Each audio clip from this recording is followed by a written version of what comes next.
के ऊपर जब मैंने अपने वीलॉग्स और सारे चीज़ें शुरू की थी तो उस वक्त मुझे खुद नहीं पता था कि यार ये सिलसिला कहाँ तक जाएगा और कहाँ रुकेगा और कैसे चलेगा। और इसके अंदर एक तो रेसिपीज़ होती है जो कि आप लोग देखते हैं, जो कि आप लोग, मुझे नहीं पता, बहुत से लोग नापसंद भी करते हैं, मगर कोई बात नहीं, कुछ तो करते हैं ना, करते रहना चाहिए। कोई पसंद करता है, कोई नापसंद करता है, तो इससे कोई बात नहीं। जो नापसंद करते हैं वो भी ना पसंद करते हैं, तो पसंद दोनों के पास आती है।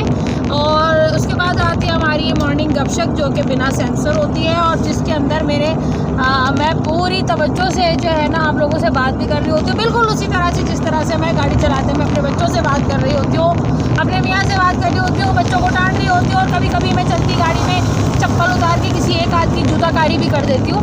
तो खैर वो मैं बातचीत का रास्ता हमेशा खुला रहना चाहिए। यह हमें आजकल के हालात से भी पता चल रहा है कि जहाँ बातचीत का रास्ता ख़त्म होता है वहाँ पे तशद्दुद शुरू हो जाता है, और वो तशद्दुद ज़्यादातर मेरी तरफ से होता है। तो इसलिए मैं बातचीत का रास्ता आप लोगों के साथ खुला रखती हूँ, क्योंकि तशद्दुद तो मैं आप लोगों पे कर भी नहीं सकती। तो खैर बहरहाल, तो हाँ, बच्चे ज़रूर बेचारे उसकी जद में आते हैं। पापोश नगरी खुल जाती है हमारे यहाँ। बहुत से लोग पूछेंगे पापोश क्या होता है? बेटा, पा मतलब पाँव और पोश माने कपड़ा, पहनने का कपड़ा। पापोश जूते को कहा जाता है। पापोश नगर पहले जूतों के लिए मशहूर था, इसीलिए कराची में पापोश नगरी है। तो खैर आगे बात ये है कि जब ये सिलसिला मैंने शुरू किया था तो मुझे नहीं पता था कि मैं इसके अंदर क्या क्या डिस्कस करूँगी। बस मेरा दिल चाहता है कि मैं बहुत सारी बातें करूँ, बहुत सारी गप्पे मारूँ, और बस मैं गप्पे मारती रहूँ और बातें करती रहूँ, अच्छी बुरी तो जिसका दिल चाहे उसको लगेगी। मुझे तो बहुत अच्छी लगती है अपनी बातें।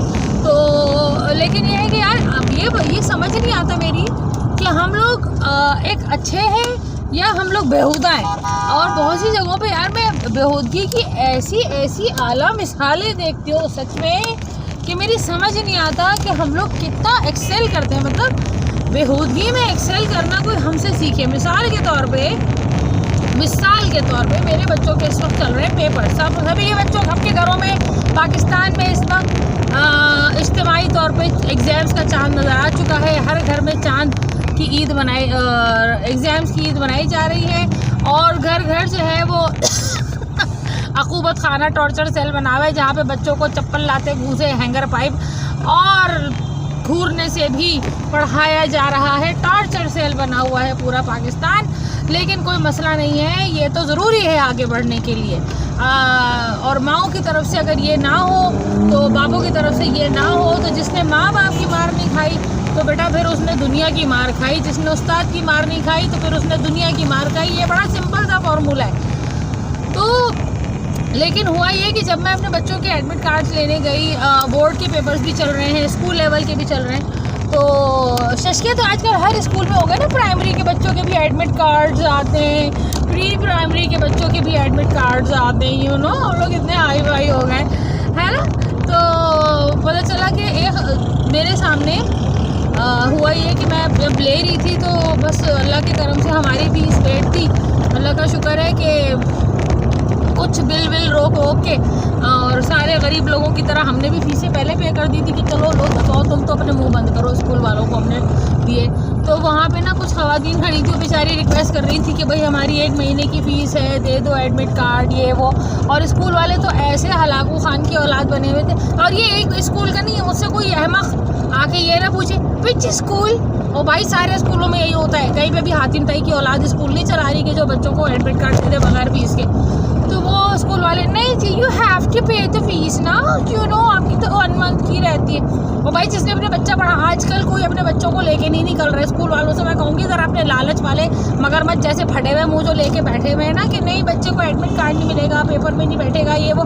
यार कसम खुदा की इस वक्त जो माँ बाप पढ़ा रहे हैं ना, अगर इसी तरह के शशके और बदतमीजियाँ स्कूल वालों ने अब से 50 साल पहले हमारे माँ बाप के वक्त में किए हुए होते हैं, हमसे पिछली जनरेशन के वक्त में किए हुए होते हैं ना, तो या तो बच्चे पढ़ते ही नहीं या बच्चे ही नहीं होते। कानों को हाथ लगाते लोग कि भैया नहीं, ये 8 बच्चे जो हमने कर लिए ना, हम इनको नहीं पढ़ा सकते, या तो पढ़ाओ नहीं या 8 नहीं करो। ये अभी जो 2-2, 3-3 में माँ बाप का हाल हुआ है ना, वो पिछले ज़माने में 8 में भी नहीं होता था। क्योंकि क्योंकि सुबह बच्चों को स्कूल भेज देती थी माँ बाप ऑफिस चले गए अपनी, ठीक है, और उसके बाद बच्चे पैदल आ गए, ऐसे आ गए वैसे आ गए, अल्लाह अल्लाह खैर सल्ला, ट्यूशन चले गए, कारी साहब के बाद चले गए, नहीं भी गए तो पढ़ाई बच्चों के कंट्रोल में थी। अब पढ़ाइयाँ बच्चों के कंट्रोल में नहीं है, उनके दिमागों के हिसाब से नहीं है, बेकार का गधे का बोझ उनको बनाया हुआ है। इंग्लिश की ये किताब वो किताब, ये ग्रामर वो ग्रामर, और इंग्लिश का एक ऐसे लिखने लायक नहीं है बेशुमार लोग, बड़े होने के लायक भी, बड़े होने के बाद भी। तो वो बेचारे, अब स्कूल कोई चेंज नहीं कर सकता।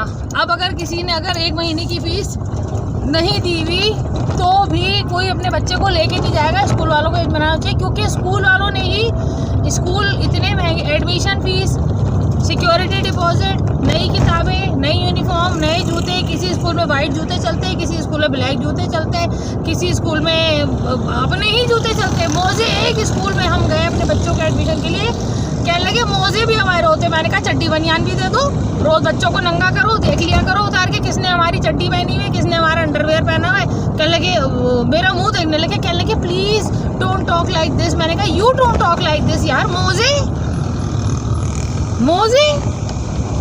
तो भाई इसके बाद अगली मंजिल तो चड्डी बनियान है। आप एक काम करो, अपने अंडरवेयर छपवा लो, और हर बच्चे को ना देखो रोज़ सुबह। बकवास की भी कोई हद होती है। पढ़ाना तुम लोगों का काम है, ये यूनिफॉर्म बेचना, ये जूते बेचना, ये मोजे बेचना, ये चड्डी बनियान बेचना, ये किताबें बेचना, कॉपी बेचना, पेंसिल रबर शार्पनर स्केल बेचना काम नहीं है स्कूल का। स्कूल का काम है पढ़ाना, पढ़ाओ नहीं, उसके लिए आप ट्यूशन लगा लें। कल को कहेंगे आटा हमारे स्कूल से खरीदो, क्योंकि आप जो घर पे आटा खिलाते हो उससे बच्ची की जहानत मुतासिर हो रही है। एक काम करो, माँ बाप भी दे दिया करो किराए पर, जब तुम्हारी मर्जी का कर लिया करे। तो वो बेचारे उनको एडमिट कार्ड नहीं मिले और उनको जाके लामुहाला किसी तरह से मांग तांग के कुछ करके 1 महीने की फीस हालांकि दे देते यार, आप रिजल्ट रोक लो, बच्चे को बैठने दो।